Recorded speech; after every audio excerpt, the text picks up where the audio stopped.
Hi everyone, I hope you all are doing really well at your places. Myself Anjali Kotnala, and today I'm going to give you the detailed information about letter writing. तो आज का जो topic है वो है letter writing, ठीक है। Although मैंने लेटर राइटिंग में एक वीडियो पहले भी बनाई थी, but that was literally a basic, ठीक है। वो केवल बेसिक थी, उसमें मैंने आपको बताया था कि लेटर कितने टाइप के होते हैं, ठीक है, उनका पैटर्न क्या होता है। बट आज मैं आपको उन दोनों लेटर में एग्जैक्ट डिफरेंस बताऊंगी। मैं आपको बताऊंगी कब आपको कौन सा लेटर यूज़ करना है, कब आपको कौन सा फॉर्मेट करना है, और लास्ट में मैं क्या करूँगी, मैं आपको दोनों लेटर से रिलेटेड एक एक एग्जाम्पल भी बताऊंगी, सो दैट आपको पैटर्न में, उसकी बॉडी में क्या क्या इंक्लूड होता है, आपको सारी इन्फॉर्मेशन मिल जाए, ठीक है। And I can assure you कि अगर आप इन दोनों वीडियोस को देखेंगे तो आपका जो लेटर राइटिंग है वो ऑलमोस्ट 90% तो कंप्लीट हो जाएगा। अब बाकी 10% के लिए आपको दो चार एग्जाम्पल अपने तरफ से देखने होंगे। So it would be more than enough for letter writing topic. Okay, so now moving with the first one, that is informal letter. Okay, so सबसे पहले जो informal letter होते हैं ये किन को लिखे जाते हैं, ये उनको लिखे जाते हैं whom you know, जिसको आप जानते हो, ठीक है। और इसमें क्या होता है, आपकी फ्रेंडली टोन आती है, क्यों, क्योंकि आपको पता है a person whom you know, आप उससे एक फ्रेंडली टोन में ही बात करेंगे, ठीक है। तो इसके अंदर आपके रिलेटिव आते हैं, आपके नियर वंस आ गए, आपके सिबलिंग आ गए, आपके पेरेंट्स आ गए, ठीक है। इसका एक स्पेसिफिक लेआउट होता है, ठीक है। Now moving with the formal letter, जो आपके फॉर्मल लेटर होते हैं, ये लेटर वो होते हैं जो आप किसी ऑथराइज पर्सन को लिखते हैं, ठीक है। आप किसी प्रोफेशनल काम के लिए लिखते हैं, और इन लेटर की जो टोन होती है वो भी आपकी प्रोफेशनल टोन होती है, ठीक है। इनका भी एक स्पेसिफिक लेआउट होता है, और ये आपके ऑफिशियल पर्पस के लिए होते हैं। अब मैं आपको दोनों लेटर के बीच में डिफरेंस बता देती हूँ, और ये जो डिफरेंस है मैंने टेबुलर फॉर्म में इंक्लूड किया है, सो दैट आप लोग इसे जल्दी समझ पाए, ठीक है। क्योंकि टेबुलर फॉर्म जो होती है वो ज़्यादा इफेक्टिव होती है एज कम्पेयर टू किसी चीज़ को पहरे में बताना। पहरा मीन्स पैराग्राफ में बताना, ओके।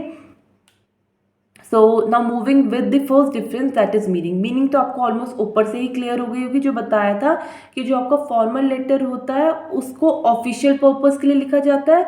इनफॉर्मल लेटर को आप किसी फ्रेंडली मैनर में लिखते हैं अपने फैमिलियर लोगों के लिए, ठीक है। फॉर्मल लेटर का ऑब्जेक्टिव क्या होता है, एक प्रोफेशनल कम्युनिकेशन, ठीक है। इसमें प्रॉपर प्रोफेशनल कम्युनिकेशन यूज होगा, क्यों, क्योंकि आप ऐसे पर्सन को लिख रहे हैं जिसके बारे में आप कुछ नहीं जानते, और आपकी जो प्रॉब्लम है आप अपनी प्रॉब्लम को स्टेट कर रहे हैं उसको, ठीक है। और ये एक हायर अथॉरिटी है। और जो आपका इनफॉर्मल लेटर होता है इसमें आपका प्रॉपर पर्सनल कम्युनिकेशन आता है, क्यों, क्योंकि आप किसी वेल नोन को लिख रहे हैं। थर्ड वन जो फॉर्मेट होता है फॉर्मल लेटर का, एक प्रिस्क्राइब्ड फॉर्मेट होता है, ठीक है। आपकी कोई भी चीज़ है, आपका पहले एड्रेस तो आएगा, receiver, sender, date and all, then आपका सर, मैम, सब कुछ आएगा। बॉडी के अंदर भी आपका फॉर्मेट होता है, क्या, पहले आपको अपनी प्रॉब्लम लिखनी है, आपकी प्रॉब्लम के बाद आपको लिखना है इस प्रॉब्लम से और लोगों को क्या क्या इम्पैक्ट हो रहा है, आप क्या चाहते हो, कैसे इसे ओवरकम करना है, इसका एक प्रॉपर एक पैटर्न होता है। और इनफॉर्मल लेटर में आपका क्या बोलते हैं, कोई प्रिस्क्राइब फॉर्मेट नहीं है, ठीक है। Moving toward the second last, आप फॉर्मल को किस के लिए लिखते हैं, किसी बिजनेस पर्पज से, कॉलेज में हो गया, आपका एम्प्लॉयर हो गया, किसी ऑर्गेनाइजेशन में हो गया, ठीक है। प्रॉपर आपके प्रोफेशनल लोगों के साथ यूज़ होता है, ठीक है। इनफॉर्मल को आप अपने फ्रेंड के साथ लिख सकते हैं, नियर डियर के साथ लिख सकते हैं, ठीक है।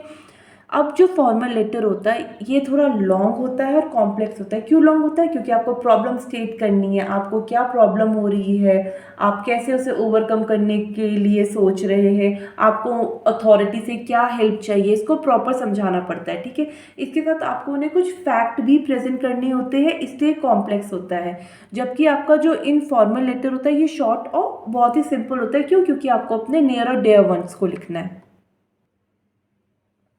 Now moving ahead with an example of formal letter, okay. So पहले मैं क्वेश्चन रीड आउट करती हूँ, और मैं रीड करते करते उसका आपको हिंदी में भी समझा दूंगी, ठीक है। ये एक फॉर्मल लेटर का पैटर्न है। पहले आप क्वेश्चन समझिए। Tourism being one of the biggest and fastest growing industry globally, okay. हमें पता है जो टूरिज्म है, जो टूरिस्ट आते हैं, ठीक है, अपने कंट्री में, वो एक क्या है, बहुत बिगेस्ट है और एक बहुत ही जल्दी जल्दी ग्रो करने वाला एक हम बोल सकते हैं प्रोफेशन है, ठीक है। और globally, globally means all over the world, केवल इंडिया की बात नहीं हो रही, ठीक है। उसके आगे क्या है, ये अफेक्ट करता है आपकी इकोनॉमिक कंडीशन को, सोशियो कल्चरल कंडीशन को, एनवायरमेंटल कंडीशन को और एजुकेशनल रिसोर्सेज को, ठीक है। Improving tourism industry in India would thus lead to national development in many spheres. अगर आप इन कंडीशन को इम्प्रूव करोगे तो आपका नेशन का भी डेवलपमेंट होगा और अलग अलग फील्ड में होगा, ठीक है। अब आपको एज अंकित या फिर अंकिता, अगर लड़के हैं तो they will use their name as Ankit, लड़कियां हैं तो अंकिता, ठीक है।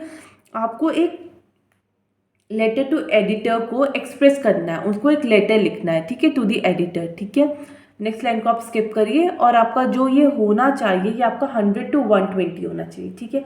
तो अब पता आपको क्या करना होता है, इस क्वेश्चन से आपको कुछ चीज़ें लेनी होती है। सबसे पहले आपका सब्जेक्ट क्या है, आप समझ गए सब्जेक्ट क्या है, कि आपको इम्प्रूव करना है क्या, टूरिज्म, ये आपका सब्जेक्ट क्लियर हो गया, ठीक है। उसके सिवाय आपको 2-4 लाइनें ऊपर से मिल जाएंगी जो टूरिज्म के बारे में लिखी है, वो आप नीचे लिख देंगे, ठीक है। ये 2-4 चीज़ें। उसके बाद यहाँ पे इन्होंने केवल नाम दिया, आप एज अ अंकित तो अंकिता लिख सकते हैं। इसके बाद उन्होंने ना सेंडर का एड्रेस दिया है ना रिसीवर का एड्रेस दिया है, ठीक है। बस रिसीवर में इन्होंने ये बोला है कि आपको एडिटर को लिखना है, ठीक है। तो उसके लिए आपको द एडिटर यूज़ करना है, उसके बाद उन्होंने कुछ भी नहीं कहा है, ठीक है। अब आप देखिए, सबसे पहले आपको मेंशन करना होता है सेंडर का एड्रेस, जो लेटर लिख रहा है। लेकिन यहाँ पे इन्होंने किसी का भी नाम नहीं लिखा है, ठीक है। तो और ना ही उन्होंने लिखा है कि वो बंदा कहाँ का है, मतलब इंसान का नाम तो लिखा है दैट अंकित, तो अंकिता इज राइटिंग, बट उन्होंने ये नहीं लिखा है कि वो किस जगह को बिलोंग करते हैं। तो आप अपने मन से कुछ भी लिख सकते हैं XY से, ठीक है। जैसे उन्होंने यहाँ पे लिख दिया माल रोड शिमला, दैट्स इट। उसके बाद आपको डेट लिखनी है। डेट का फॉर्मेट है आपका, पहले आप मंथ लिख दीजिए, फिर आप डेट लिख दीजिए, कॉमा करके आप ईयर लिख दीजिए, ओके। उसके बाद आपका आता है the editor, the Hindustan times, editor की प्लेस लिख देते हैं, न्यू दिल्ली लिखी जाती है ऑलमोस्ट, ठीक है। ये सब हो गया। तो आपको क्या करना है, सबसे पहले मेक श्योर आपको लिखना है सेंडर का एड्रेस, डेट, रिसीवर का एड्रेस। ये द एडिटर, हिंदुस्तान टाइम्स और न्यू दिल्ली आपका रिसीवर का एड्रेस हो गया, ठीक है। उसके बाद आता है आपका सब्जेक्ट, ठीक है, आपका क्या इशू है। तो मैंने आपको बताया तो ऊपर क्या है कि आपको टूरिज्म इंडस्ट्री को इम्प्रूव करना है in India, so they have written improving tourism industry in India, okay. Now moving forward, उसके बाद आपका आता है सर, ओके। आप सर और मैम कुछ भी यूज़ कर सकते हैं, बट मोस्टली सर ही यूज़ किया जाता है। आपने सर लिखा, फिर आपको कॉमा लगाना है, ओके। सर के बाद आपका जैसी कॉलम आएगा, स्ट्रेट एक लाइन का गैप देके स्ट्रेट सर के नीचे आपको लिखना है, through the column of your esteemed newspaper I would like to draw the attention of the concern authorities toward. अब देखिए मैं टूवर्ड के बाद क्यों ऑल्दो भी सेंटेंस कंप्लीट नहीं है। आपका ना कोई भी इशू होगा, थ्रो से लेके टूवर्ड तक आप सेम चीज़ लिख दो। इसका मतलब क्या है कि आपके जो न्यूज़पेपर है, ठीक है, उसमें डिफरेंट कॉलम्स हैं। तो आपका एक कॉलम मैं यूज़ करना चाहूँगा और मैं उसमें लोगों का अटेंशन करना चाहूँगा किसकी तरफ, वो हम आगे मेंशन करेंगे। यहाँ पे टूरिज्म है तो यहाँ पे मैं लिख दूँगी टूवर्ड के बाद the development of tourism industry in our country, okay. I hope this is clear, comma in, ठीक है, फुल स्टॉप, सॉरी। अब आएगा, अब देखो आपने क्या लिख दिया, आपने इतना तो लिख दिया, आप उनका ध्यान इस टॉपिक की ओर डालना चाह रहे हैं, ठीक है। अब जिस टॉपिक के बारे में डालना चाह रहे हैं, अपनी कंट्री में टूरिज्म के बारे में डालना चाहते हैं, ठीक है, तो अपनी कंट्री के बारे में थोड़ा बता दो। अब लिख दो India is a land of beautiful landscape, reverse and places of religious, historical and cultural importance, ठीक है। इंडिया किसकी लैंड है, आपको पता है लैंडस्केप है बढ़िया, रिवर्स है, रिलीजियस कंट्री है, हिस्टोरिकल मॉन्यूमेंट्स भी, और कल्चरल तो आपको पता ही India is a land of festival कहा जाता है। तो यहाँ पे डिफरेंट कल्चर के भी लोग होते हैं, ठीक है। वी हैव, इसको लिखने से पहले आपको एक और चीज़ करना है। जब आप इस पूरे को लिख देंगे ना, तो अगर आपके पास कोई फैक्ट है, ठीक है, तो आप उस फैक्ट को भी यहाँ पे प्रेजेंट कर सकते हैं, नहीं है तो आप स्किप कर सकते हैं, बट इफ इन केस आप कर सकते हैं तो आप करिए, ठीक है। उसके बाद आपका आता है we have innumerable tourist destination which if use to their full potential can bring about a lot of development in our country, okay. हमारी कंट्री में इतनी सारी डेस्टिनेशन है, वो बोल रहा है, मतलब आप लोगों को पोर्ट्रेट करना है कि अगर हम उसको उसके फुल पोटेंशियल के साथ यूज़ करें। फॉर एग्जाम्पल हमारे यहाँ जो आपका राजस्थान की साइड हो गया, ठीक है, वहाँ पे अलग है। आपका कुछ हिली एरिया हो गया, उत्तराखंड और हिमाचल की साइड, वहाँ अलग है। तो अगर हम इनको इनके फुल पोटेंशियल के साथ यूज़ करें, फॉर एग्जांपल यहाँ पे जो चीज़ है अगर हम उनको और अच्छे से इम्प्रूव करें तो ये ना बहुत लोगों का अटेंशन अपने तरफ ग्रैब करेगा और चीज़ों का डेवलपमेंट होगा, ठीक है। टूरिज्म, आप कुछ लाइनें ऊपर से यूज़ करेंगे, ऊपर थी है आपके क्वेश्चन में, being the biggest and fastest growing industry, ठीक है, ये ग्लोबली बड़ा इफेक्ट करेगी आपकी economical, socio cultural, environmental and educational resources in the nation. Same आपको ऊपर की तरह यूज़ करना है। Improving tourism industry in India would thus contribute to development of nation in many spheres. It was also from the question. It will have many positive effect on our economy. आपको पता है ना, जितना tourist आएगा India में उतनी आपकी economy भी इम्प्रूव होगी। इकोनॉमी का मतलब होता है अर्थशास्त्र, बेसिकली पैसे से रिलेटेड होता है, डेवलपमेंट होगा, ठीक है।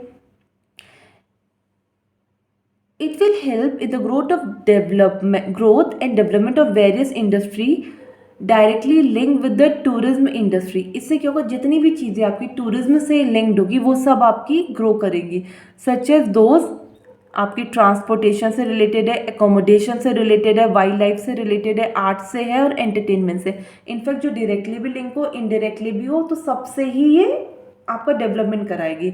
It also help in creation of new job. आपको पता है जॉब भी क्रिएट होगी, टूरिस्ट गाइड होते हैं, उतने ज़्यादा आपके होटल्स खुलेंगे, उतना होटल्स में आपको एम्प्लॉयमेंट मिलेगी, बहुत सारी चीज़ें होती है, ठीक है। अ lot of revenue will also be generated through foreign exchange on payment receive for good and service provided. आपको पता है ना, जब बाहर से किसी और कंट्री से इंडिया में लोग आते हैं तो आपको पता है करेंसी का भी चेंज होता है, करेंसी कन्वर्टेबल होती है। फिर केस आप किसी और कंट्री में जा रहे हैं, फॉर एग्जांपल आप यूरोपियन कंट्री में जा रहे हैं या फिर आप किसी अमेरिकन कंट्री में जा रहे हैं, तो आप जब वहाँ पे जाएंगे तो आपको पता है वहाँ की दूसरी करेंसी है, तो आप उसको भी चेंज करेंगे, तो इससे भी एक किस्म से डेवलपमेंट ही है, ठीक है। और ये जो आपका लोकल पीपल है उनकी लिविंग कंडीशन को भी एनहांस करेगा। It would therefore be appropriate for all the concerned to work toward perfect all aspect of the fast growing industry। तो वो ये कह रहा है हम सबको इसमें ध्यान देना चाहिए ताकि ये जो फास्ट ग्रोइंग इंडस्ट्री है हम इसको फुल्ली पोटेंशियल से यूज़ कर सके, ठीक है। Thank you. Then your sincerely, boys are they can use Ankit, लड़कियां दे कैन यूज़ अंकिता, ठीक है। तो सबसे पहले उसने क्या किया, पहले उसने बताया किस बारे में है, ठीक है, फिर उसने उसके पॉजिटिव पॉइंट बताए, फिर उसने बोला इससे ये चीज़ें हो रही हैं, और उसने लास्ट में बोला हम सबको काम करना चाहिए। तो ये पूरा एक पैटर्न है जो आपको यूज़ करना है, okay. And please make sure जो स्टार्टिंग की लाइन थी थ्रो द कॉलम से लेकर टूवर्ड तक, ये सब में ही यूज़ होगी, okay. Now moving with the pattern of informal letter, okay. So इसका क्वेश्चन है letter to a friend about arranging a get together, okay. तो सपोज किसी को गेट टुगेदर अरेंज करना है तो अपने फ्रेंड को लेटर लिख रहा है, ठीक है। तो अब सपोज आपको पता है जब भी गेट टुगेदर होता है तो उस पर आप लोगों के काफ़ी फ्रेंड आते हैं, ठीक है। तो अब ऐसा तो नहीं हम सबको एक साथ बोल रहे ठीक है आप सब आ जाओ, तो पहले हम ना किसी से बात करते हैं, okay, that let's plan a get together. हम गेट टुगेदर को प्लान करते हैं, फिर अकॉर्डिंगली हम चीज़ों को आगे फिगर आउट करेंगे, ठीक है। तो वही चीज़ है। तो यहाँ पे क्या होता है, यहाँ पे आपका थोड़ा ये मैंने कहा था ना वो लॉन्ग होता है ये शॉर्ट होता है। तो देखो इसमें क्या हो गया आपका, इसमें आपका सेंडर का एड्रेस हट गया, तो यहाँ पे आपका रिसीवर का एड्रेस आ जाएगा। उसने पहले अपनी कॉलोनी लिख दी, फिर उसने अपना जिस स्टेट को बिलोंग करता है उसने वो लिख दिया, उसके बाद आपकी डेट आ गई, फिर आपका आ गया डायरेक्टली आप किसको लिख रहे हैं। सपोज जो भी बंदा है उसने अपने दोस्त को लिखा डियर सूर्या, ओके। सबसे फिर कॉमा लगेगा, फिर उसी के नीचे आप लिखेंगे अपने दोस्त को सबसे पहले वेल बीइंग पूछते, ठीक है, कि hope you are doing well, ठीक है, आपके घर में everyone is happy and safe. It has been a long time since all of us have met, बहुत लंबा टाइम हो गया हम लोग नहीं मिले, ठीक है। So I was thinking we could all meet up, तो बोल रहा मैं सोच रहा हूँ हम सबको मिलना चाहिए, ठीक है। तो मैंने क्या किया, मैंने नेक्स्ट मंथ एक गेट टुगेदर प्लान किया है और मैं तुमसे ना और ज़्यादा डिस्कस करना चाहूँगा। मतलब वो उससे डिस्कस करा, उसके बाद वो मिलके बाकी फ्रेंड्स को भी करेंगे, ठीक है। तो फिर वो बता रहा है कि हम सब नेक्स्ट फ्राइडे को मिल सकते हैं, ठीक है। और उसके बाद हम लोग वीकेंड एक रिजॉर्ट में करेंगे। फॉर एग्जांपल यहाँ पर तो उसने XYZ प्लेस दी है, बट अगर आप लोग कहीं और पे रहते, ठीक है, तो अगर आपको हिल स्टेशन पसंद है आप हिल स्टेशन की लोकेशन दे दो, कहीं की दे दो, ठीक है। फिर उसके बाद उस लोकेशन के बारे में आप बता दो कि वहाँ पे व्यू बहुत अच्छा है, जैसे उसने कहा है, ठीक है, it has a great view plus a good stress reliever, आप ये सब यूज़ कर सकते हैं। थोड़ी उस चीज़ के बारे में लिख सकते हैं, पीसफुल जगह है, फन लविंग लोग हैं तो फन लविंग लिख सकते हैं, ठीक है। आप लिख सकते हैं अगर आपको एनिमल एनिमल्स का है, कई लोगों को होता है ना एनिमल्स से बहुत ज़्यादा प्यार होता है, तो लिख सकते हैं कि वहाँ पे हमें ज़ू भी मिल जाएगा, प्लस आपको अगर स्पोर्ट्स का, आप स्पोर्ट्स का लिख सकते हैं, adventure what ever you like, ठीक है। और हम लोग क्या करेंगे, फिर उसने क्या, if you are ready we could talk to other also, अगर तुम इंटरेस्टेड हो तो तब हम औरों को भी बात कर सकते हैं।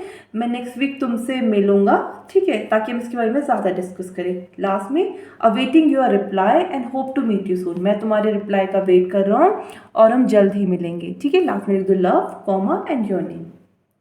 सो आई होप आप लोगों को क्लियर हो गया होगा कि फॉर्मल लेटर क्या होते हैं, इनफॉर्मल लेटर क्या होते हैं, उनकी पैटर्न क्या होता है, उसमें आपको कैसे उसकी बॉडी में क्या क्या प्रेजेंट करना होता है ना। सो इफ़ इन केस आपको कोई भी डाउट हो, you can reach out to me via comment section. Thank you and have a nice day.